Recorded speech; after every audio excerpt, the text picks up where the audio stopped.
Web study లాగానే ఒకరి జీవితంలో జరిగిన సంఘటన దానిని పరిశీలన చేయడానికి ప్రయత్నం చేద్దాం.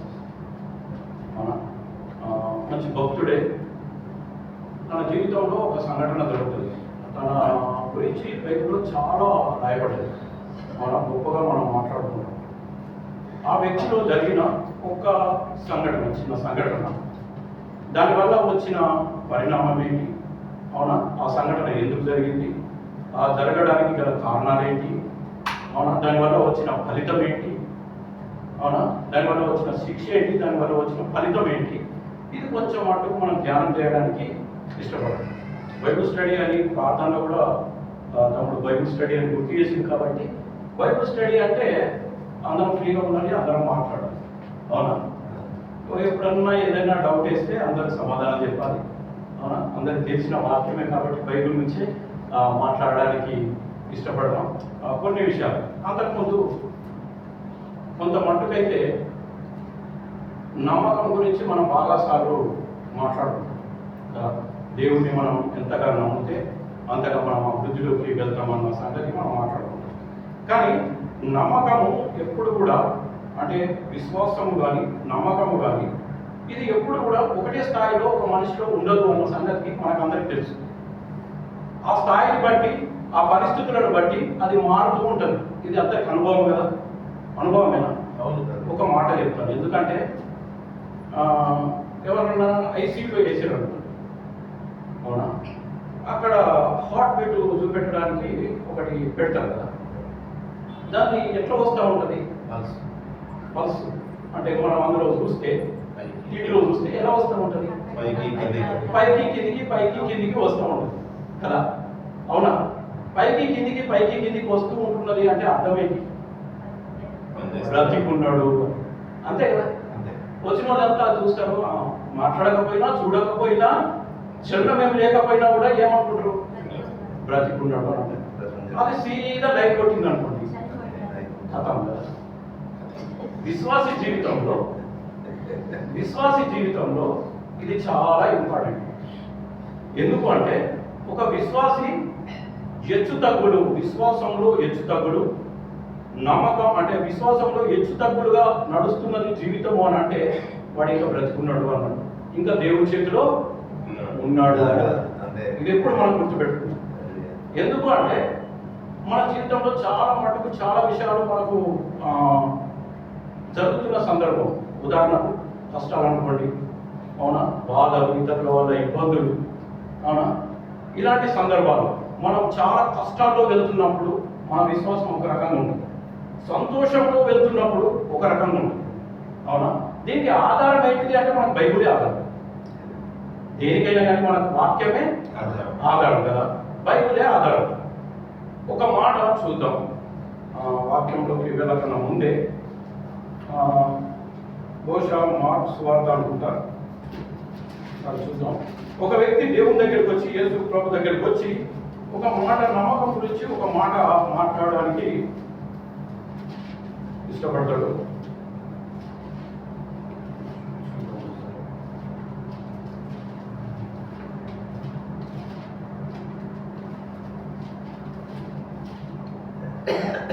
ఒక 9వ అధ్యాయం చూడండి ఒకసారి. 9వ అధ్యాయం 24వ వచనం.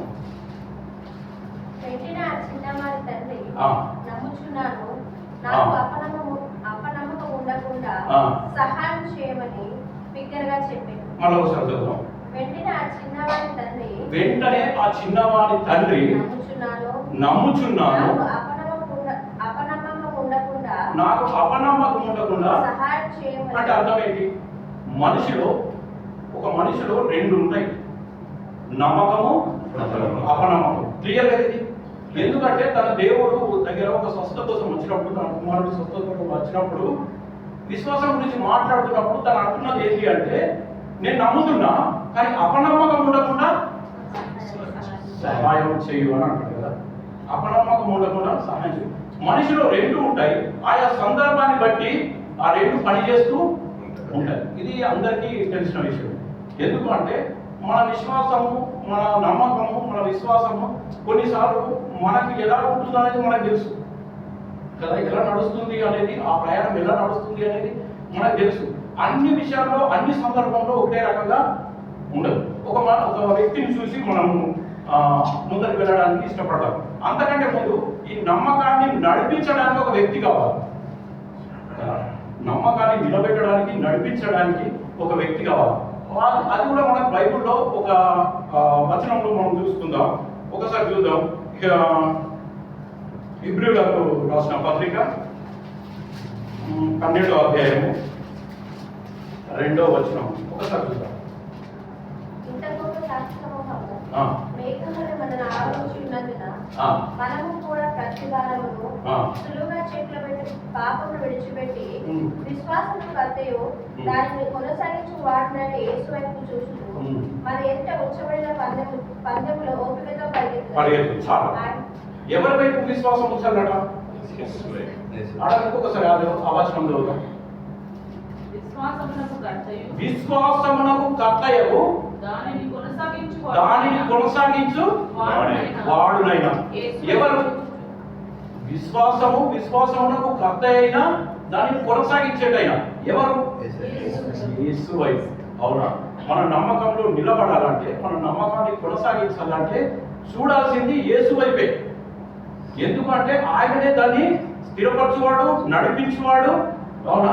దాన్ని కొనసాగించేవాడు ఆయన వైపు మనకు క్లియర్ గా చేస్తా ఉంది. ఒకరి జీవితాన్ని చూద్దాం. ఆల్రెడీ ఎంత టైం అయింది చూసుకోలేదు, టైం అయితే మాత్రం చెప్పండి. ఒక జీవితంలో చూద్దాం. మొదటి సామ్యూయేలు గ్రంథము అనగా మనకు అందరికి అర్థమైపోతుంది. ప్రాముఖ్యమైన వ్యక్తి ఎవరు అంటే మనకు అందరికీ పరిచయమైన వ్యక్తి దావీదు గారు కదా. దావీదు గారి గురించి చాలా గొప్పగా మనం మాట్లాడుకుంటాం. ఆయన గొప్ప వ్యక్తి. ఎందుకంటే ఆయన గురించి దేవుడే ఒక సాక్ష్యం ఇచ్చాడు. ఏమని? ఇష్టమైన వాడు దేవునికి. అవునా? హృదయానుసారుడు, ఇష్టమైన వాడు. అవునా? ఇక దాన్ని మనం కొట్టి పారేయలేము. ఎందుకంటే ఆ విధంగా బ్రతికిన వాడు కూడా దావీదు. అవునా? చాలా సార్లు ఆయన జీవితంలో ఒడిదొడుకులు వచ్చినా, తప్పు అంటే కొంచెం మట్టుకు కిందికి మీదికి జీవితం అయినా తను నిలబడ్డ సందర్భాలు మనకు గుర్తు చేస్తూ ఉంటుంది. ఇంకొక మాట నేను గుర్తు చేయడానికి ఇష్టపడతా ఉన్నాను. బైబిల్లో రాయబడ్డ ప్రతి వ్యక్తి గురించి, ఎందుకంటే ఆదాము నుంచి ప్రకటన గ్రంథం వరకు కూడా, ఆదికాండం నుంచి ప్రకటన గ్రంథం వరకు కూడా దేవుడు చాలా వ్యక్తుల్ని పరిచయం చేశాడు కదా. వ్యక్తుల్ని చాలా మందిని పరిచయం చేశాడు. ప్రతి వారిని పరిచయం చేసుకుంటూ వచ్చాడు. ఆ పరిచయంలో చాలా మంది కూడా వారి యొక్క జీవిత శైలి, వారు ఎలా జీవించారు, వారి జీవితంలో నష్టం ఎంత, లాభం ఎంత, అది రాయించాడు. అవునా? మనం చూస్తూ ఉంటాం చాలాసార్లు. అవునా? దీన్ని బట్టి చాలా మంది కూడా బైబిల్ని ఇట్లా అట్లా కూడా మాట్లాడే వాళ్ళు ఉన్నారు. కానీ బైబిల్లో ఒక మాట ఉంటుంది, అందరి జీవితాలు మనకు ఒక ఎలా ఉన్నాయట, దృష్టాంతరంగా మనం ఏం నేర్చుకోవడానికి ఉన్నాయి? మనం బుద్ధి నేర్చుకోవడానికే ఉంది. అవునా? వారి జీవితాన్ని దేవుడు ఎందుకు చూపెట్టిండు అంటే, ఇప్పుడు దావీదు గారు చాలా గొప్ప వ్యక్తి, కానీ ఆయన చేసిన తప్పులు కూడా రాశాడు, ఆయన చేసిన మంచి కూడా రాసుకుంటూ వచ్చాడు, ఆయన పశ్చాత్తాపం కూడా రాసుకుంటూ వచ్చాడు. ఒకవేళ అలా ఇష్టం లేదు, పరిచయం చేయడం అట్లా ఇష్టం లేదు దేవుడికి అనుకుంటే, మంచిదే రాసి మంచిది లేదంతా పక్కన పెట్టేసేవాడు. అవునా? మంచిది లేనిది ఎందుకు రాయించాడు అని అంటే, మంచిదాన్ని పట్టుకొని ముందరికి సాగాలి. మంచిగా లేకుండా ఎక్కడైతే తప్పిపోయాడో అందులో అలాంటి సందర్భాలు మన జీవితంలో వచ్చినప్పుడు నిలబడడానికి దృష్టాంతరంగా రాయబడ్డాయి. బుద్ధి తెచ్చుకోవడానికి దృష్టాంతరంగా రాయబడ్డాయి. అదే మనం మాట్లాడుకుంటూ ఉంటాం. దావీదుకు ఇక్కడ జరిగిన ఒక సంఘటన మీకు గుర్తు చేస్తూ ఉంటాం. దావీదు గారు చిన్న ప్రాయంలో ఆయనను అభిషేకించారు కదా దేవుడు. చిన్న స్టోరీ ముందు అభిషేకించినప్పుడు ఆయన ఏం చేస్తాడంటే, ఫస్ట్ ఆయన ఒక పెద్ద యుద్ధాన్ని ఎదుర్కొంటాడు. యుద్ధాన్ని ఎదుర్కొంటాడు, గొలియాతును చంపేస్తాడు. చంపేసిన తర్వాత జరిగింది ఏంటి? అది గొలియాతును చంపేసిన తర్వాత మనోడికి ఏం నష్టం లేదు కదా. ఆలోచన చేయండి ఒకసారి. ఎందుకంటే నేను ఇదే ఇప్పుడు కంటిన్యూ చేస్తున్నాను, చదువు మార్నింగ్ కాబట్టి ఇదంతా కొంచెం చెప్పడానికి ఇష్టపడతా ఉన్నాను. అది ఆయన ఏం చేస్తున్నా అంటే, అప్పుడు ఆయనకేం నష్టం లేదు, కానీ చంపిన తర్వాత, గొలియాతును చంపిన తర్వాత నష్టం వచ్చింది, బాధ వచ్చింది. ఎవరికి అని అంటే ఫిలిష్తీయులకు కూడా కాదు, వచ్చింది ఎవరికి అంటే సౌలు గారికి వచ్చింది. ఒకసారి మీరు ఆలోచన చేస్తే సౌలు గారికి బాధ వచ్చింది, నష్టం వచ్చింది. ఏంటికి అని అంటే, మనోడు చంపేసిన తర్వాత, ఆ గొలియాతు చనిపోయిన తర్వాత మనోడిని అందరూ పొగిడారు. పొగిడిన తర్వాత రాజు ఏం చేశాడు, సౌలు కొంచెం నొచ్చుకున్న తర్వాత తర్వాత ఇంక్వైరీ చేస్తే ఆయన తెలిసింది ఏంటి అంటే, నెక్స్ట్ రాజుగా అభిషేకించింది ఎవరిని? దేవుడు దావీదు గారు. అవునా? ఈయన ఒకవేళ రాజు అయిపోతే తన కొడుకు పరిస్థితి ఏంటి? ఎవరైనా కానీ రాజు అయితే రాజు తర్వాత వచ్చేవాడు తన కొడుకు రాజుగా ఉండాలని ఇష్టపడతాడు. ఆ కారణాన్ని బట్టి ఆయన చంపడానికి ఇష్టపడ్డాడు.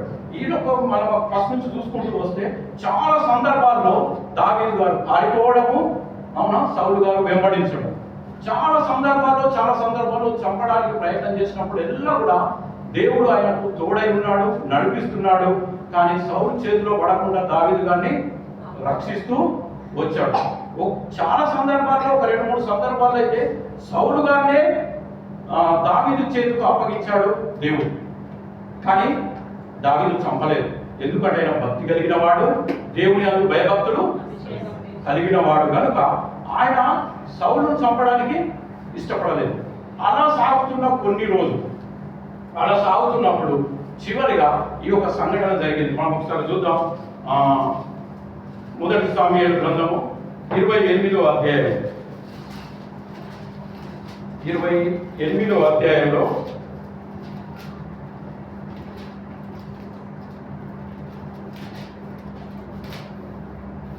27వ అధ్యాయము 1వ వచనం.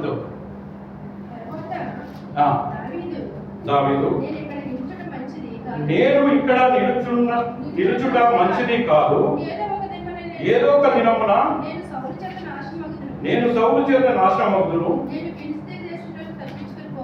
పోదును.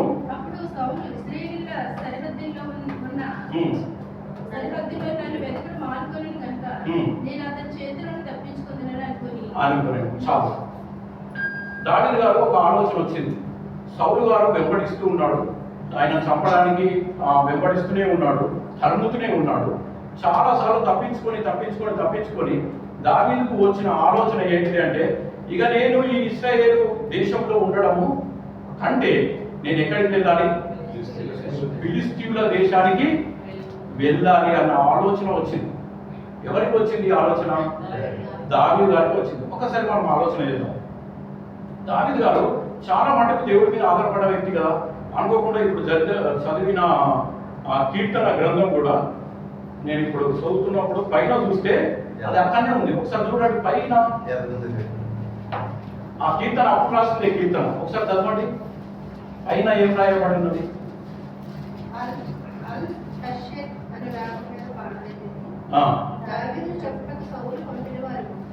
దావీదును చంపుటకు సౌలు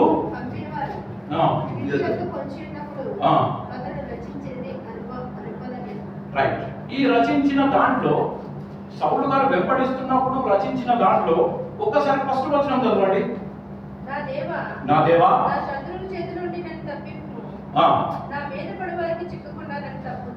తప్పించు అంటే మనకి ఏమర్థం అవుతా ఉంది? దావీదు గారు ఆల్రెడీ దేవుడి మీద ఆధారపడి నడుస్తున్నవాడు, దేవుడికి ప్రార్థన చేస్తున్నవాడు అన్న సంగతి మనకు అర్థమైపోతుంది. ఆ కీర్తనంతా చదివితే ఇప్పుడే నేను అది చూస్తూ ఉన్నాను. కానీ ఇక్కడ ఆయనకు వచ్చిన ఆలోచన ఏంటిదంటే, పరిస్థితులను ఒకసారి మనం అర్థం చేసుకోవడానికి చూద్దాం. ఎందుకంటే బైబిల్ స్టడీ కాబట్టి పరిస్థితులు ఏమై ఉంటాయి ఒకసారి ఆలోచన చేయండి. ఆ పరిస్థితులు ఏమై ఉంటాయి? ఆయన ఆ దేశం నుంచి తన శత్రువు దేశం అనగా ఫిలిస్తీన్లు ఆల్రెడీ ఇశ్రాయేలులకు శత్రువులు, అవునా, అంతకు మించి దావీదుకు మరీ శత్రువులు, అవునా కదా? ఎందుకు దావీదుకు మరీ శత్రువులు? వాళ్ళు గొలియాతును చంపిన వాడు ఆయననే కదా, అవునా కదా? అలాంటి దేశానికి, అలాంటి శత్రు దేశానికి ఆయన పారిపోవడానికి, అక్కడికి వెళ్ళడానికి ప్రయత్నం చేస్తున్నాడు అంటే ఒకసారి ఆలోచన చేయండి, ఏం జరిగి ఉంటుంది అసలు? ఆయన ఉద్దేశం, ఆయన ఆలోచన ఎలా ఉంటుంది? మాట్లాడి ఇప్పుడు మాట్లాడే ఎలా ఉంటుంది? మీకు వచ్చిన ఆలోచన ఎలా ఉంటుంది ఒకసారి చెప్పండి. ఒక మనిషి నలిగిపోయి విసిగిపోయి ఎన్నో ఇబ్బందుల చేత ఎదుర్కొంటూ తన ప్రయాణాన్ని కొనసాగిస్తున్నప్పుడు కొనసాగిస్తున్నప్పుడు ఏదో ఒక టైంలో ఇక వద్దురా బాబు, నాకు ఇది వద్దు, నేను ఇక్కడికి వచ్చి ఏదైనా బ్రతికి బయటపడాలి అన్న ఆలోచనకు వచ్చినప్పుడు, అవునా, అప్పుడు విశ్వాసంలో నమ్మకంలో తగ్గినప్పుడు ఆయన తీసుకునే నిర్ణయం ఏంటి అంటే, శత్రు దేశమైనా కానీ అన్యుడైనా కానీ ఎవరైనా కానీ నేను బ్రతికుంటే చాలు అనిపిస్తుంది. అట్లా ఆయన పోయిన విధానాన్ని మనం ఒకసారి ఆలోచిస్తే అట్లా అనిపిస్తుందా? నేను ఆలోచిస్తే నాకు అంతే అనిపించింది. ఎందుకు అంటే తను ఆ సౌలు చేతిలో నుంచి విసిగిపోయి తప్పించుకొని అవునా, చివరికి ఏమనుకుంటాడంటే ఇక తప్పించుకున్నాడు, ఇక విసుకుడు పోవుడు, అవునా, నేను ఈ ప్రయాణం అంతా నాకు ఎందుకు, నేను ఫిలిష్తీయుల దేశానికి పోతే నన్ను అసలు రాజు ముట్టుకోడు కదా. సౌలు వెంబడించాడు. చాలాసార్లు మన పరిస్థితులు ఒకసారి మనం ఆలోచన చేస్తే, ఎప్పుడు మన విశ్వాసం సల్లగిలుతుంది, ఎప్పుడు మనం తప్పు చేయడానికి ఒక ఆస్కారం దొరుకుతుంది అని అనుకున్నప్పుడు మనము ఎదుర్కొంటున్న సమస్య ఏదైనా కానీ, అది ఇతరుల వల్ల కానీ, కుటుంబం వల్ల కానీ, అది ఒకవేళ సంఘం వల్ల కానీ, అవునా, ఆరోగ్యపరంగా కానీ, ఎలాంటిదైనా అందులో మనం చాలా మటుకు విసిగిపోయినప్పుడు, ప్రార్థన చేస్తూనే ఉన్నాం అయినా నీకు సమాధానం రానప్పుడు కలిగే పరిస్థితి ఏంటిదో తెలుసా?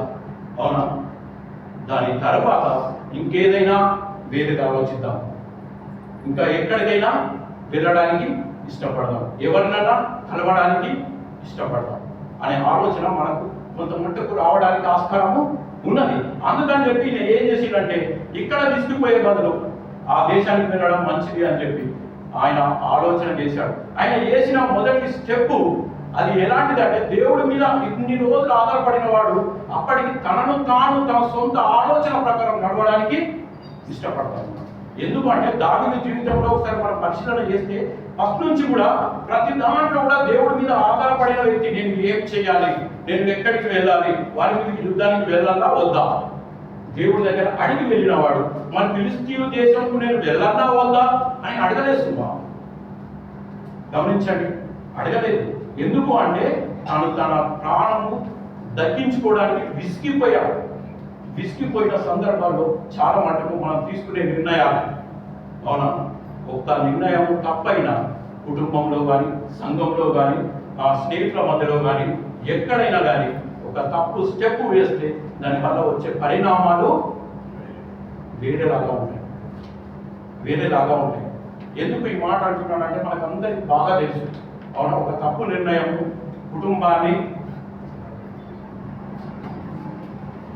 కుటుంబంలో శాంతి లేకుండా చేస్తుంది. ఒక తప్పు నిర్ణయం సంఘంలో శాంతి లేకుండా చేస్తుంది. ఒక తప్పు నిర్ణయం, అవునా, ఇతరుల మధ్యలో ఆ విభేదాన్ని పెంచుతుంది కదా. ఆ తప్పు నిర్ణయం ఎప్పుడు అది మనకు తెలుస్తుంది అని అంటే, కొన్నిసార్లు మనము స్టెప్ వేసిన తర్వాత తెలుస్తుంది, కొన్నిసార్లు వేయకనే ముందే మనకు అర్థమైపోతుంది. నేను చేస్తున్నది చెయ్యబోతున్నది ఆలోచన వచ్చినప్పుడే కొన్నిసార్లు మనకు అర్థమైపోతుంది. అవునా, ఇది చాలా మటుకు మనం గమనించాలి. యవనస్తులు ఉన్నారు కాబట్టి, పెళ్లి కాని వారు కూడా ఉన్నారు కాబట్టి, చాలా మటుకు దేవుడి మీద ఆధారపడుతూ వెళ్ళినప్పుడు దేవుడి ఆలోచనల ప్రకారం వెళ్ళడానికి ఇష్టపడతాం.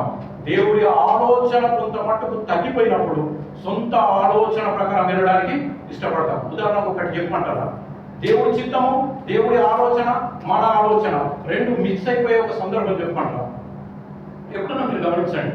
ఒకవేళ దేవుడి ప్రకారం, దేవుడి బిడ్డల ప్రకారం మనం ఏం చేయాలా? ఒకవేళ పెళ్లి చేసుకోవాలనుకున్నాం అనుకోండి, ప్రార్థన చేస్తాం కదా, అందరూ ప్రార్థన చేస్తారు, కుటుంబ సభ్యులు చేస్తారు, అందరూ చేస్తారు. కానీ చేసేది ఏంటి? అందరు చేసిన తర్వాత, దేవా నువ్వు ఎవరిని చూపిస్తే వాళ్ళని చేసుకుంటా అని అంటావా? ప్రార్థనలో అంటాం కదా, ప్రార్థనలో అంటాం. కానీ తర్వాత ఒక అమ్మాయికి చూస్తాం, సెలెక్ట్ చేస్తాం, బ్యాక్గ్రౌండ్ చూస్తాం, అవునా, ఆస్తిపాస్తులు చూస్తాం, అవునా, అన్ని జాబ్ సెక్యూరిటీ చూస్తాం. అన్ని చూసుకున్న తర్వాత ఏం చేస్తాము? అవునా, ఓకే అని అనుకున్నప్పుడు మళ్ళీ దేవుడి దగ్గరికి వచ్చి, దేవా ఆమె ఓకే, అతను ఓకే, అవునా, ఇప్పుడు ఎవరి చిత్తము, ఎవరి దగ్గర ప్రార్థన చేస్తున్నాము కదా. ఒకసారి మనం ఆలోచించండి, ఇది రైటా కాదా? అవునా కదా. ఇది చాలా మటుకు అంటే మన జీవితాల్లో జరుగుతూ ఉంటుంది. అప్ అండ్ డౌన్ అందుకే అన్నా నేను. ఎందుకంటే కొన్ని సందర్భాల్లో కొన్ని మనకు ఇలాంటి మనకి ఎదురవుతూ ఉంటాయి, అవునా. కానీ దాన్ని మనం ఎలా జోడిస్తామంటే, మళ్ళీ తిరిగి పెళ్లి దగ్గరికి వచ్చేసరికంటే ఇది దేవుడి చిత్తము, పరిశుద్ధమైన వివాహము దేవుడు ఏర్పాటు చేసినది అని అంటారు. 4 రోజుల తర్వాత 10 రోజుల తర్వాత వారి మధ్యలో గొడవలు వచ్చి విడిపోయే సందర్భంలో దేవుడు ఏర్పాటు చేసినది ఎప్పుడు కూడా విడిపోవడానికి ఆస్కారం లేదు, విడిపోదు కూడా. ఇది సత్యం. కానీ విడిపోతున్నారు ఎందుకు అని అంటే ఇక అది ఎందుకు అనేది మనం ముందు చేసుకున్న స్కెచ్చే, అవునా, మనం తీసుకుపోయి అక్కడ పెట్టాం, అవునా, అందులో దేవుడి ప్రమేయం ఏమీ కూడా ఉండదు. దావీదు గారు ఏం చేస్తున్నాడంటే తన ఆలోచనను సఫలం చేసేస్తున్నాడు, దేవుడి దగ్గర అడగడం మానేశాడు. ఆయన ఏం చేస్తున్నాడంటే దాన్ని నెరవేర్చడానికి ఫిలిస్తీయుల దేశానికి వెళ్ళిపోయాడు. ఫిలిస్తీయుల దేశానికి తాను వెళ్ళిపోవడానికి ఇష్టపడ్డాడు. తనతో కొంతమంది వెళ్ళిపోయారు.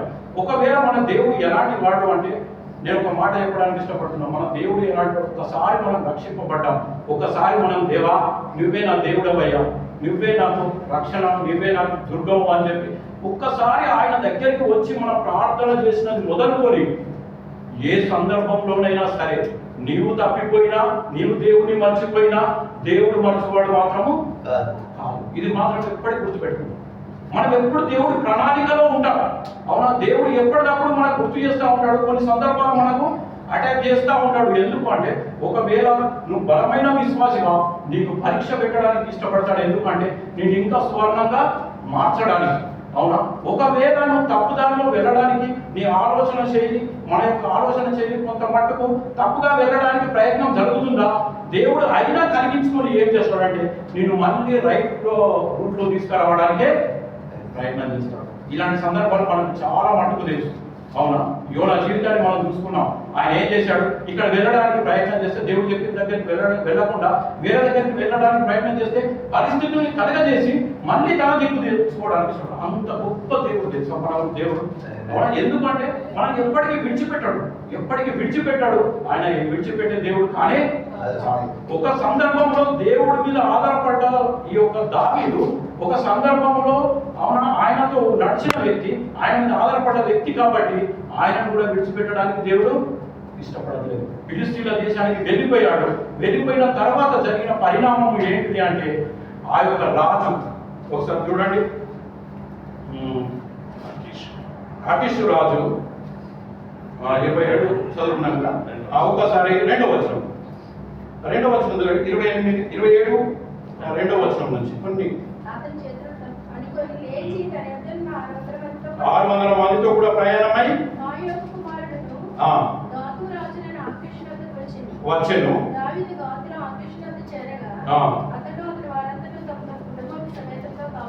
రైట్, అక్కడ కాపురం ఉన్నారు. అక్కడ ఎన్ని దినాలు కాపురం ఉన్నాడు అనేది కూడా ఉన్నది. ఒకసారి చూడండి 7వ వచనం చూడండి.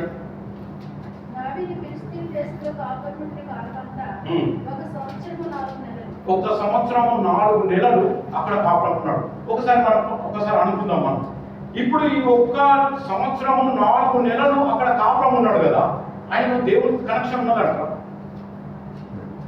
ఉన్నదంటారా? మీరు చెప్పండి, ఉన్నదంటారా? ఉన్నదా? అవునా, ఉన్నదంటారా? నా ఆలోచన ప్రకారం అయితే ఆయన దేవుడితో కనెక్షన్ లేదు అని అంట. ఎందుకు లేదు అని అంటే దానికి ఉన్న ఆధారాలు కూడా కొన్ని చూపెట్టడానికి నేను ఇష్టపడతా ఉన్నాను. ఆయన ఇక్కడ ఒక్కొక్కసారి ఇది మాట్లాడుకున్న తర్వాత ఒకసారి 28వ అధ్యాయానికి వచ్చేద్దాం. 28వ అధ్యాయం కూడా వచనం చదవండి. ఆ దినములలో ఫిలిష్తీయులు ఇశ్రాయేలీయులతో యుద్ధం చేయవలనని సైన్యమును సమకూర్చి ఏమంటే యుద్ధమునకు సిద్ధపడగా, ఎవరితో యుద్ధముకు సిద్ధపడుతున్నారు? ఫిలిష్తీయులు ఎవరితో యుద్ధానికి సిద్ధపడుతున్నారు? ఇశ్రాయేలీయులతో యుద్ధానికి సిద్ధపడుతున్నారా? సిద్ధపడ్డప్పుడు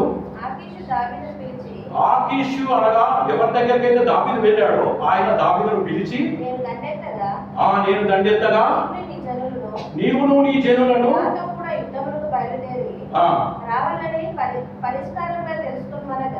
అనగా దావీదు మాట్లాడుతున్నాడు. ఇప్పుడు రాజు కదా, ఇశ్రాయేలు దేశంలోకి యుద్ధంకు వెళ్ళడానికి సిద్ధమవుతున్నాడు కదా, అప్పుడు దావీదుకు నువ్వు కూడా మాతో యుద్ధానికి రావాలి. ఎవరి మీద యుద్ధం చేయడానికి దావీదు వెళ్ళాలి? ఇప్పుడు ఇశ్రాయేలు మీద దావీదు యుద్ధం చేయడానికి వెళ్ళాలి. అవునా, మనకు అందరికి అర్థమవుతుంది కదా.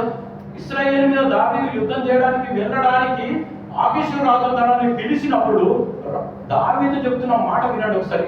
దావీదు నీ దాసుడనైన నేను. దావీదు నీ దాసుడనైన నేను. ఎవరికి దాసుడు? దావీదు అసలు ఎవరికి దాసుడు? దేవునికి దాసుడు, దేవునికి ఇష్టమైన వాడు. కానీ దావీదు పలుకుతున్న మాట ఏంది తెలుసా? ఏమంటున్నాడు ఆ రాజుతో? నేను చేయబో కార్యము నీ దాసుడను నేను చేయబో కార్యము అది ఏదో నువ్వు ఇప్పుడు తెలుసుకొందువు అనెను. అనగా నేను నీతో రావడానికి ఇష్టమే, నేను ఈ పక్షంలో యుద్ధం చేయడానికి ఇష్టమే, అది ఏదో నీకు తెలుస్తుంది. ఒక నిమిషం ఆలోచించండి. అవునా? ఇప్పుడు ఎవరితో ఎవరు యుద్ధం చేయడానికి ఎవరు వెళ్తున్నారు? ఆకీషు రాజు వెళ్తున్నాడు. అవునా? ఫిలిస్తీన్ రాజు యుద్ధం చేయడానికి వెళ్తున్నాడు. ఎవరిని పిలిచాడు? దావీదుని పిలిచాడు. మరి దావీదు ఏమనాలి? దావీదు ఏమనాలి? వాళ్ళు నా ప్రజలు కదా, వాళ్ళు నా ప్రజలు కదా, ఏదో ఒక రోజు నేను వారి మీద రాజుని కదా, వారిని సంరక్షించుకునే బాధ్యత ఎవరిది? రాజుదే కదా. అవునా? కానీ వారితో వెళ్ళడానికి ఇష్టపడతా ఉన్నాడు. కానీ ప్రేమ కలిగిన దేవుడు ఆయన ఏం చేస్తూ ఉన్నాడు? తన ఒక ప్రణాళిక సిద్ధం చేస్తూ ఉన్నాడు. ఎందుకు అంటే, ఒకసారి మీరు ఆలోచన చేయండి, మనమందరం కలిసి ఆలోచన చేద్దాం. ఒకవేళ ఈ రాజు అనగా దావీదు రాజు కదా, అభిషేకించబడ్డాడు కదా దావీదు రాజు, ఒకవేళ ఆకీషు రాజుతో యుద్ధములకు వెళ్ళి ఇశ్రాయేలుతో యుద్ధం చేస్తే ఏర్పడే పరిణామాలు ఏంటి అంటే ఒకసారి ఆలోచన చేయండి. బహుశా ఏమై ఉంటాయి చెప్పండి, ఒకసారి ఆలోచన చేయండి. ఒకవేళ దావీదు మనసులో సరే అక్కడ దాకా వెళ్ళిన తర్వాత నేను మళ్ళీ ఫిలిస్తీన్ల మీదనే యుద్ధం చేస్తాను అనుకుంటే ఎవరికి ద్రోహం చేసిన వాడు అవుతాడు? ఆకీషు రాజు. అంటే స్థలం ఇచ్చి ఉండడానికి సంవత్సరం పొడవునా స్థలం ఇచ్చి ఉంచిన రాజుకు ద్రోహం చేసిన వాడు అవుతాడు. ఒకవేళ అది కాదని ఆకీషును ప్రేమించి ఇశ్రాయేలులతో యుద్ధం చేస్తే ఇశ్రాయేలులకు ఏమవుతాడు? ఇశ్రాయేలులకు ఏమవుతాడు? నమ్మక ద్రోహం చేసిన వాడు అవుతాడు, అన్యాయం చేసిన వాడు అవుతాడు. అర్థమవుతుందా మనకు? ఎలాంటి పరిస్థితిలో తను వెళ్ళిపోయాడు, ఎలాంటి పరిస్థితిలో చిక్కుకున్నాడు అనేది మనం అర్థం చేసుకోవడానికి ఇష్టపడతాం. ఒక రాంగ్ స్టెప్ వేయడం వల్ల ఆ రాంగ్ స్టెప్ తనని ఎక్కడికి తీసుకువెళ్తుంది అంటే తను ఆలోచించలేని స్థితికి, తాను ఇంకా ఏం చెయ్యాలో కూడా అవునా తనకు గోచారం జరగలేని స్థితికి ఆయన తీసుకొని వెళ్తా ఉంది ఆ పరిస్థితి. అవునా? అక్కడికి వెళుతున్నప్పుడు ఆయన ఎలా వెళ్తుంటాడో ఒకసారి చూద్దాం. 30వ అధ్యాయానికి వచ్చేద్దాం. 29వ అధ్యాయం 29లో ముగించేద్దాం. బాగా టైం అయిందా? 29లో మనం ముగించడానికి ఇష్టపడదాం. ఒకటో వచనం చదవండి ఒకసారి.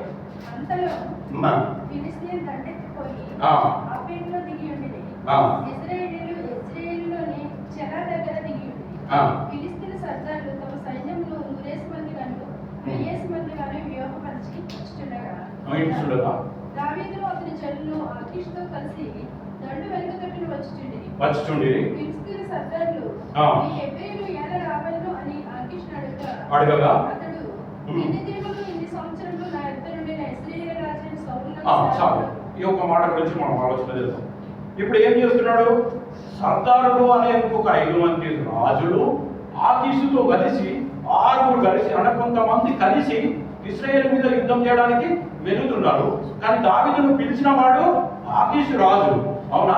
ఆయన వెనుక తట్టు ఆయన సైన్యం ముందరుంటే ఆయన వెనుక ఈయన 600 మంది, అనగా సంవత్సరం బతికిండు కాబట్టి అక్కడ సంవత్సరం 4 నెలలు ఉన్నారు కాబట్టి ఒకవేళ జనాభా పెరిగినా అవునా ఒక 700 మందిని వేసుకుందాం అనుకుందాం. అవునా? ఒక 700 మందితో యుద్ధం చేయడానికి ఆకీషు రాజు సైన్యం తర్వాత ఎవరి సైన్యం ఉన్నది? దావీదు సైన్యం ఉన్నది. అవునా? ఎవరికి వెళ్తున్నారు? అక్కడ వెళ్తున్న సందర్భంలో ఆ సర్దారుల రాజు ఒక ఆయన మాట్లాడుతూ ఉన్నాడు. ఆ మాటలు చదువుతాం. ఆకీషు రాజు ఇస్తున్న మాట, ఇన్ని సంవత్సరంలో నా దగ్గర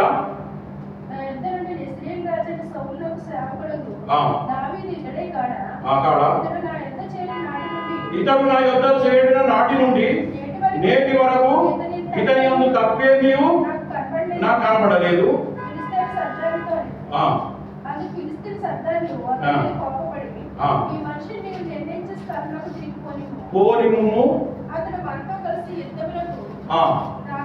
రాకూడదు. చాలు. ఆ సర్దారులు ఏమంటున్నారంటే ఇతను వెళ్ళిపోవాలి. ఎందుకు అంటే ఇతను అక్కడి నుండి అక్కడి వ్యక్తి సౌలుకు దాసుడు కాబట్టి, అవునా, కాబట్టి అక్కడికి ఆయన యుద్ధానికి రావడానికి వీల్లేదు, పంపించేయండి అని అంటున్నాడు. ఎందుకు పంపించేయండి? ఆయన ఇక్కడ కూడా ఇదంతా మనం చదువుకుంటే మనకి ఏర్పడుతూ ఉంటుంది. ఇదంతా చదవడం కాదు, కానీ పంపించండి అని అనగానే వాళ్ళు ఏం చేసినట్టే ఆకీష్ రాజు తనకు దావీదు దగ్గరికి వచ్చి ఆ మాట చెప్తా ఉన్నాడు.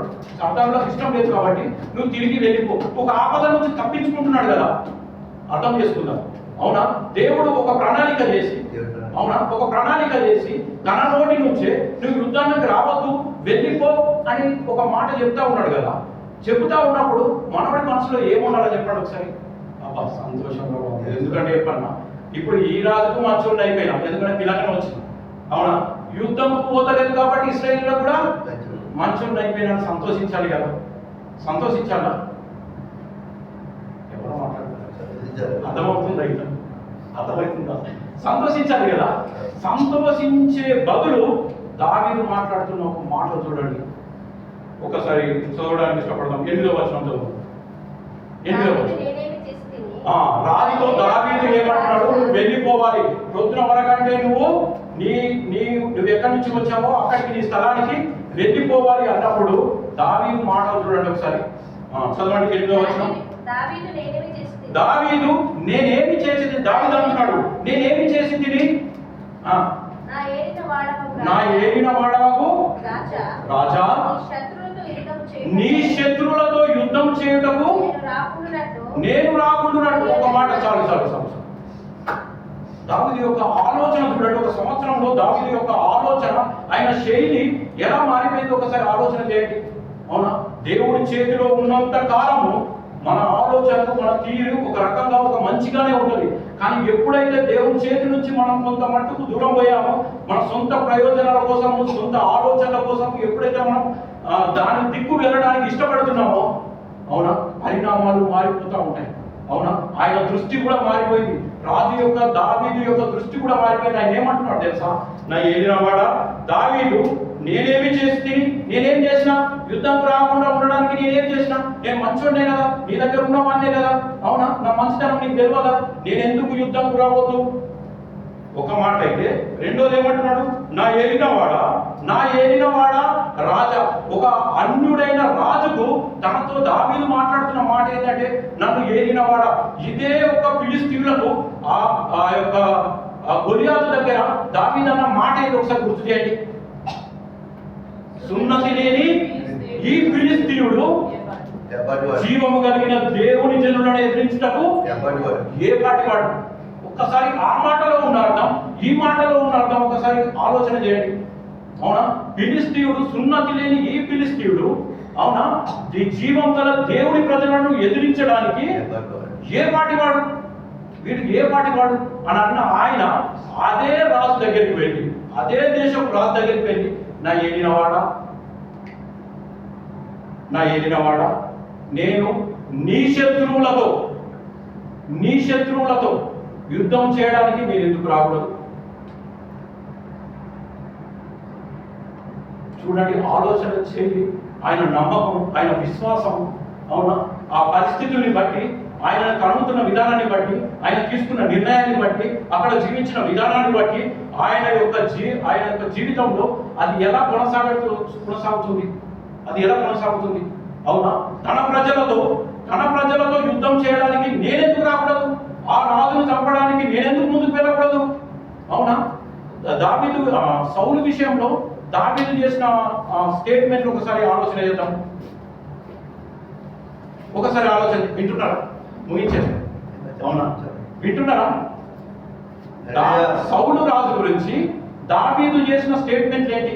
ఆయన తప్పించుకున్నప్పుడు, ఒక గృహలో ఆయనకు వచ్చినప్పుడు, ఆయన శిష్యులు అంటే ఆయన ప్రజలు, ఇది మంచి అవకాశం, దేవుడిచ్చిన అవకాశము, ఇప్పుడే సౌలును చంపేయి అని దావీదుతో అంటే, దావీదు అన్న మాట ఏంటి? అభిషేకించిన వాడిని నేను ఎలా చంపుతాను? దేవుడి చేత అభిషేకించిన వాడిని నేను ఎలా చంపుతాను? ఇప్పుడు అదే రాజ్యం మీదకి, అదే రాజును చంపడానికి నేనెందుకు రాకూడదు?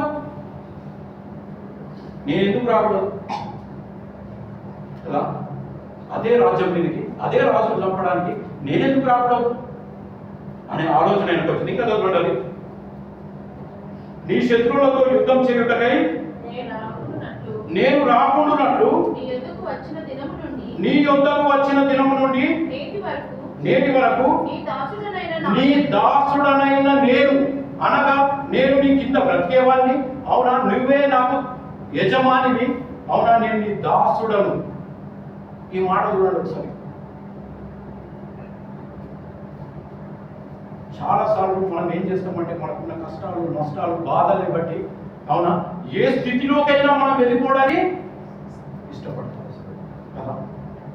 ఈ ఒక్కసారి మన జీవితాలకు అనుభవించుకుంటే, అవునా, ఇలాంటి పరిస్థితులు మన జీవితంలోకి వచ్చినప్పుడు, ఇలాంటి పరిస్థితులు మనకి ఎదురైనప్పుడు, ఇలాంటి భరించలేని బాధల గుండా, అవునా, పరిస్థితుల గుండా మనం వెళ్తున్నప్పుడు, ఇలాంటి సిచ్యువేషన్లకు మనం ఉంటే మన పరిస్థితి ఏంటి? సేమ్ ఇలాగనే ఉంటుంది. అందుకే దుష్టాంతరముగా బుద్ధి కలుగుటకై ప్రతిదీ కూడా బైబిల్లో ఇలాంటి పరిస్థితులు ఏదో ఒక దినం మన జీవితంలోకి ఎంటర్ అవుతాయి. కాబట్టి దావీదు జీవితంలో ఎలా ఎంటర్ అయిందో అది మీ ముందు పెడుతున్నాను. అది దానిని మీరు పరిశీలించి తెలుసుకొని అలాంటి పరిస్థితి వచ్చినప్పుడు దేవుడి మీద ఆధారపడేది తప్ప మీ సొంత నిర్ణయంతో తప్పులు చేయడానికి, నువ్వు ప్రేమించే వారిని దూషించడానికి వీలేదు. ఎప్పుడైతే దేవుడి నుంచి మన కలెక్షన్ కట్ అవుతుందో ప్రతి ఒక్కరి దగ్గర కూడా మనము లోపు అయిపోతాం. ప్రతి ఒక్కరిని కూడా మనం ఏం చేస్తామంటే దేవుడి కంటే ఎక్కువగా చూడడానికే ఇష్టపడతాం. దేవుడి కంటే ఎక్కువగా చూడడానికే ఇష్టపడతాం. ఇంకా కిందికి వచ్చినట్టయితే ఇలాంటి పరిస్థితుల్లో దేవుడు నేను ఫస్ట్ చెప్పిన కదా, దేవుడు ఏం చేస్తాడు, తన వారిని ఎప్పుడు కూడా వదిలిపెట్టడానికి ఇష్టపడని దేవుడు. అవును కదా, మన దేవుడు ఎప్పుడు కూడా వదిలిపెట్టడానికి ఇష్టపడని దేవుడు. కాబట్టి దేవుడు అంతట్లోనే ఒక ప్రణాళిక నిర్వహించాడు. ఏంటిది అంటే, వీరు వదిలి వచ్చిన వీరి యొక్క ప్రాంతం నుంచి వీరి భార్యల్ని, వీరి పిల్లల్ని ఎవరు వచ్చారు? అమాలేకులు వచ్చి దండెత్తి అందరిని తీసుకెళ్ళాడు. పరిస్థితులు చూడండి, అందరినీ తీసుకెళ్ళాడు. వీరు 3వ దినంలో తిరిగి వారి ప్రాంతానికి వచ్చేసరికంటే, యుద్ధం విరమించుకొని, అంటే దావీదు విరమించుకొని తన ప్రాంతానికి వచ్చేసరికంటే జరిగిన సంఘటన ఒకసారి చూడండి. దావీదును అతని జనులను 3వ దినమందు సిక్లగునకు వచ్చిరి. అందులో అమాలేకీయులు దండెత్తి దక్షిణ దేశము మీదను సిక్లగు మీదను పడి కొట్టి దానిని తగులబెట్టి పనులనేమి అల్పులనేమి అందులోనున్న ఆడువారిని అందరినీ చెరపట్టుకొని చంపక వారిని తీసుకొని వెళ్ళిపోయి ఉండేది. దేవుని ప్లాన్ ఏంటంటే, శత్రువులు ఎప్పుడైనా దండెత్తినా, మన ఇశ్రాయేలులు కూడా వేరే దేశం మీద దండెత్తినప్పుడు మనం చూస్తాం. దావీదు కానీ, సౌలు కానీ, ఏ రాజైనా కానీ వేరే ప్రాంతం మీద దండెత్తి వెళ్ళినప్పుడు వాళ్ళు చేసే పని ఏంటంటే, కొంతమందిని చంపేస్తారు, అవునా, మంచుకున్న వారిని చెరపట్టుకుంటారు, అవునా, వారి దగ్గర ఉన్న సొమ్మంతా దోచుకుంటారు. కానీ ఇక్కడ జరుగుతున్నది ఏంటి అంటే, వాళ్ళు వచ్చి చెరపట్టుకున్నారు, దాని మీద ఆ ప్రాంతాన్ని పట్టుకున్నారు, కానీ ఎవరిని కూడా చంపక వారందరినీ ఏం చేసిందట, చెరపట్టుకొని తీసుకొని వెళ్ళారు. మనోడు తిరిగి తన ప్రజలతోని తన ప్రాంతానికి వచ్చిన తర్వాత జరిగిన సంఘటన కింద చదవండి. దావీదు 6వ వచనం. దావీదు మిక్కిలి దుఃఖపడెను. అంతకంటే ముందు 4వ వచనం. ఇక ఏడ్చుటకు శక్తి లేక పోవునంత బిగ్గరగా ఏడ్చి. ఎవరు ఏడుస్తున్నారు? అక్కడ ఉన్న ప్రాంతంలో ఉన్న వారందరినీ కూడా అమలేకులు పట్టుకోపోయి ఏం లేదు అక్కడ, అవునా, ఆ సొమ్మంతా, గేదెలని, గొర్రెని అన్నింటినీ కూడా వాళ్ళు తీసుకొని వెళ్ళిపోయారు. వీళ్ళు వచ్చి చూసేసరికంటే అక్కడ ఏమీ లేదు, అంతా శూన్యంగా ఉన్నది. అదంతా చూసేసరికంటే వాళ్ళు ఏడవడానికి శక్తి లేకపోయినా వాళ్ళు ఏడ్చేస్తున్నారట. ఏడుస్తూ ఇంకా కింది చదవండి. దావీదు మిక్కిలి దుఃఖపడెను. తమ కుమారులను బట్టి కుమార్తెలను బట్టి ప్రాణము విసికినందున. ఎవరికి ప్రాణం విసికింది? ఎందుకు ప్రాణం విసికింది? చెప్పండి, ఎందుకు ప్రాణం విసికింది? వాళ్ళు వచ్చి చూసేసరికంటే వాళ్ళ ప్రజలు కానీ, వాళ్ళ బిడ్డలు కానీ, వాళ్ళ భార్యలు కానీ, వాళ్ళ ఆస్తులు కానీ ఏమి కూడా లేవు. ఫిలిష్తీయు దేశానికి ఎవరిని నమ్ముకొని వచ్చారు? వీళ్ళందరూ దావీదును నమ్ముకొని వచ్చారు. దావీదు చెప్తేనే యుద్ధంకు వెళ్ళడానికి అందరూ సిద్ధపడ్డారు. అక్కడికి వచ్చి వద్దన్న తర్వాత అందరూ రిటర్న్ వచ్చేసరికంటే జరిగిన పరిణామం ఏంటంటే అక్కడ ఏమీ లేదు, అంతా ఊడ్చుకొని వెళ్ళిపోయారు, చెరపట్టుకొని తీసుకొని వెళ్ళిపోయారు. అప్పుడు ఇంకో సంఘటన కూడా జరుగుతుంది. 8వ వచనం, దావీదు మిక్కిలి దుఃఖపడెను మరియు తమ తమ కుమారులను బట్టి కుమార్తెలను బట్టి జనులందరికీ ప్రాణము విసికినందున రాళ్ళు రువ్వి దావీదును చంపుదము రండని వారు చెప్పుకొనగా దావీదు తన దేవుడైన యెహోవాను బట్టి ఏం జరిగిందండి? ఏం జరిగింది ఒకసారి? దావీదు రాజుగా ఉండి ఆయన నమ్ముకొని వచ్చిన, ఆయన ఎటుపోతే అటు వచ్చిన 600 మంది కదా, 600 మంది విసిగిపోయి ఏం చేస్తున్నారట? దావీదును చంపడానికి ఇష్టపడుతున్నారు. ఇలాంటి సందర్భాలు మన జీవితానికి కొన్ని దేవుడు తీసుకొని వస్తాడు. అవునా? ఇలాంటి సిచ్యువేషన్లకు మనం చాలాసార్లు వెళ్ళిపోవాల్సిన పరిస్థితి కూడా కొన్నిసార్లు మన జీవితానికి ఏర్పడుతుంది. అరే ఇది బతుకుట కంటే చావడం మేలురా అన్న సందర్భాలు మన జీవితానికి రావచ్చు. అవునా? ఇంకా ఎందుకు నా జీవితము అనే సందర్భాలకు మన జీవితాలు రావచ్చు. కానీ దేవుడు విడిచిపెట్టేవాడు కాడు. దేవుడు విడిచిపెట్టేవాడు. ఆయన ఒక ప్రణాళిక చేశాడు. ఎందుకంటే నువ్వు చేసిన మొదటి స్టెప్ అక్కడికి వెళ్ళడం తప్పు, రెండోది అక్కడికి వచ్చి రాజుతో కలిసి యుద్ధానికి వెళ్ళడం రెండో తప్పు అయితే, అవునా, తన ప్రజల మీద, అవునా, తన రాజు మీద, అవునా, తాను చేసిన స్టేట్మెంట్లను అన్నింటినీ మర్చిపోయి యుద్ధానికి వెళ్ళడానికి సిద్ధపడడం మూడోది అయితే, దేవుడు ఒక ప్రణాళిక వేశాడు, ఒక పాఠాన్ని నేర్పిస్తా ఉన్నాడు. ఏమిటి ఆ పాఠము అని అంటే, తనకు ఒక గుణపాఠం రావాలని తన ప్రజలందరినీ చెరలోకి తీసుకువెళ్ళాడు. తనని ఏ స్థితికి తీసుకొచ్చాడంటే, ఇక ఈ రాజు అవసరం లేదు మనకు, ఇతన్ని చంపేద్దాం అని తన జనులే, తన స్నేహితులే, తన వారే, తనతో దగ్గరగా ఉన్నవారే అనే పరిస్థితి, అంత దిగజారిన పరిస్థితికి దావీదును దేవుడు తీసుకురావడానికి ఇష్టపడ్డాడు. అవునా? మన జీవితంలో కూడా ఇలాంటి పరిస్థితులు వచ్చినప్పుడు దేవుడు మనకు ఒక పాఠం నేర్పుతున్నాడు అన్న సంగతి మనం గ్రహించగలిగితే మళ్ళీ మనల్ని లేపడానికి ఆయన సిద్ధంగా ఉంటాడు. తర్వాత జరిగిన సంఘటన చెప్పుకొని మనం ముగించుకుందాం. చదవండి ఇప్పుడు ఆజ్ఞ దగ్గర నుంచి.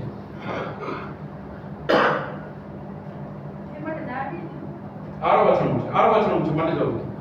దావీదు మిక్కిలి దుఃఖపడెను మరియు తమ తమ కుమారులను బట్టి కుమార్తెలను బట్టి జనులకందరికీ ప్రాణము విసికినందున రాళ్ళు రువ్వి దావీదును చంపుదము రండని వారు చెప్పుకొనగా దావీదు తన దేవుడైన యెహోవాను బట్టి ధైర్యం తెచ్చుకొనెను. దావీదుకు అప్పుడు గుర్తుకొచ్చింది ఏంటిది అంటే, ఆ స్థితిలోకి వెళ్ళిన తర్వాత, యోనా కడుపులోకి, చేప కడుపులోకి వెళ్ళిన తర్వాత దేవుడి పరిస్థితి ఎలాగైతే దేవుడు గుర్తుకొచ్చాడో, అవునా, దావీదుకు ఆ స్థితికి వెళ్ళిన తర్వాత దేవుడు గుర్తుకొచ్చాడు. దేవుని బట్టి దావీదు తన దేవుడైన యెహోవాను బట్టి ధైర్యం తెచ్చుకొనెను. పిమ్మట దావీదు ఎఫ్రోదు తెమ్మని యాజకులకు అహీమెలెకు కుమారుడైన అబ్యాతారుతో చెప్పగా అబ్యాతారు ఎఫోదును దావీదు వద్దకు తీసుకొని వచ్చెను. నేను ఈ దండును తరిమిన ఎడల దానిని కలుసుకొందునా అని యెహోవా యొద్ద దావీదు విచారణ చేయగా, దేవుడు చేసిన ప్లాన్ లో, దేవుడు నడిపిస్తున్న దాంట్లో దావీదు మళ్ళీ వచ్చాడు ఆ స్థితి నుంచి. ఎక్కడికి?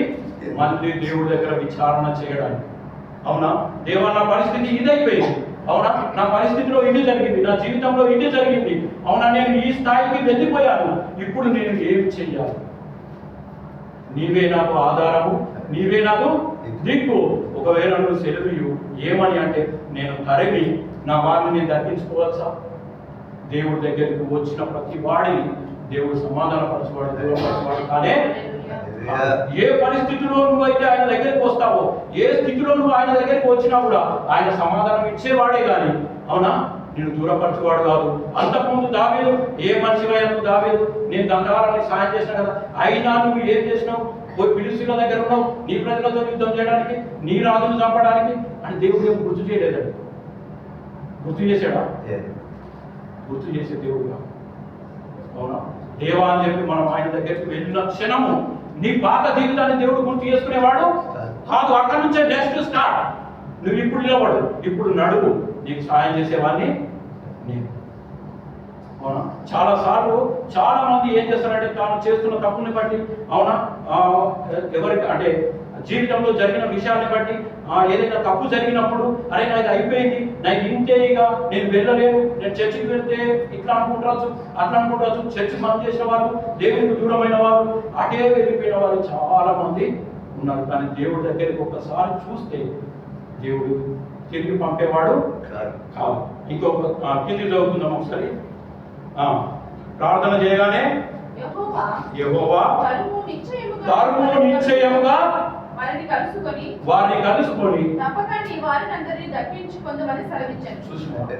దేవుడు మనసు చూడండి ఒకసారి. అవునా, ఆయన ఎంత దూరం వెళ్ళిపోయినా దావీదు మళ్ళీ తనతోనే తన మనసంతా ఉంచి ఆయన ఒక్కసారి దేవా అని ఆయన వైపు చూడగానే నెక్స్ట్ చేసే పని ఏంటంటే నువ్వు తరుము, అవునా, నువ్వు నీ వారిని అందరినీ తెచ్చుకుందువు, అవునా అని చెప్తాడు. కిందికి ఒక వచనం చూద్దాం. అందుకే ఈ వచనాలన్నీ మనం గమనించినట్టయితే అదే దేవుడు ప్లాన్ చేసి వారికి ఎటు వెళ్తున్నారో చెప్పడానికి కూడా ఒక వ్యక్తిని ఏర్పాటు చేసి, అవునా, ఇంటికి వెళ్ళి చదువుకోండి, ఏర్పాటు చేసి తన ద్వారా మార్గాన్ని సులభం చేసి దావీదు ఏం చేశాడంటే ఒకసారి చూద్దాం. 18వ వచనం చూద్దాం. ఇలాగున దావీదు అమాలేకులు దోచుకొని పోయిన దాని అంతటిని తిరిగి తెచ్చుకొని దోచుకొని పోయిన దాని అంతటిని ఏది వదిలిపెట్టకూడదు, ఏది పోగొట్టుకోకూడదు, అవునా, అంతటిని ఏం చేసిండట తిరిగి తెచ్చుకొనేను. మరియు అతడు తన ఇద్దరు భార్యలను రక్షించుకొనేను. దానంతటిలో కొద్దిదేమి గొప్పదేమి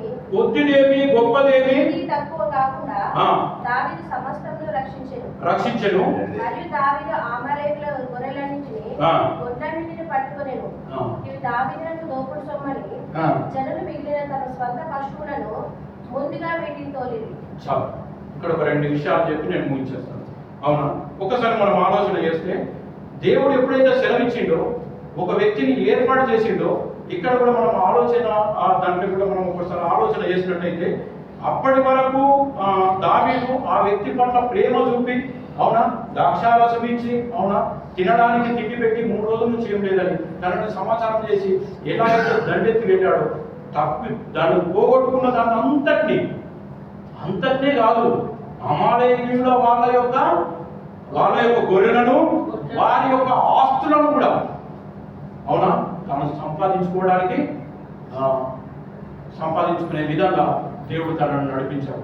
ఏ స్థితిలో అయితే తాను పడిపోయాడో ఆ స్థితిని గుర్తించి, అవునా, మళ్ళీ దేవుడితో కనెక్ట్ అయితే దేవుడు చేసే ఫలితం ఏంటి అంటే నువ్వు పోగొట్టుకున్నది ఏదైనా సరే,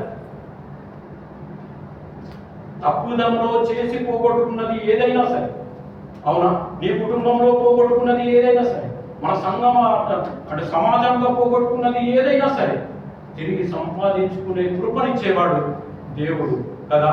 నమ్మకాన్ని, విశ్వాసాన్ని కొనసాగించడానికి కర్త అయిన వాడు కదా, కర్త అయిన వాడు దేవుడు కనుక ఆయన కొనసాగించడానికే ఇష్టపడతాడు, ఆయన ఆపడానికి ఎప్పుడు ఇష్టపడతాడు. దావీదు వల్ల మనం నేర్చుకునే ఒక మాట ఏంటంటే, ఎంతటి విశ్వాస జీవితమైన కొన్ని పరిణామాలు, కొన్ని పరిస్థితులను బట్టి మనం వెనుకంజ వేసి విశ్వాసంలో తగ్గి మనం తీసుకునే నిర్ణయాలను బట్టి దేవుడు మాత్రం మనం అలాంటి విషయాలను బట్టి మనం కొంచెం నష్టము కలిగిన బాధ కలిగిన దేవుడు తన వైపు మళ్లించుకోవడానికే ప్రయత్నం చేస్తాడు, కానీ విడిచిపెట్టడానికి ఎప్పుడు కూడా దేవుడు ప్రయత్నం చేయవాడు.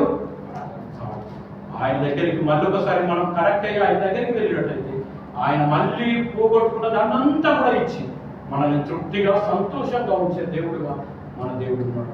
అలాంటి కృపలో మనందరినీ కూడా బలపరుస్తూ, ఇలాంటి సందర్భాలు వచ్చినప్పుడు మాటల్ని బట్టి మనం బలపడుతూ, అవునా, దేవుడి వైపు మనం చూడడానికి ఇష్టపడదాం.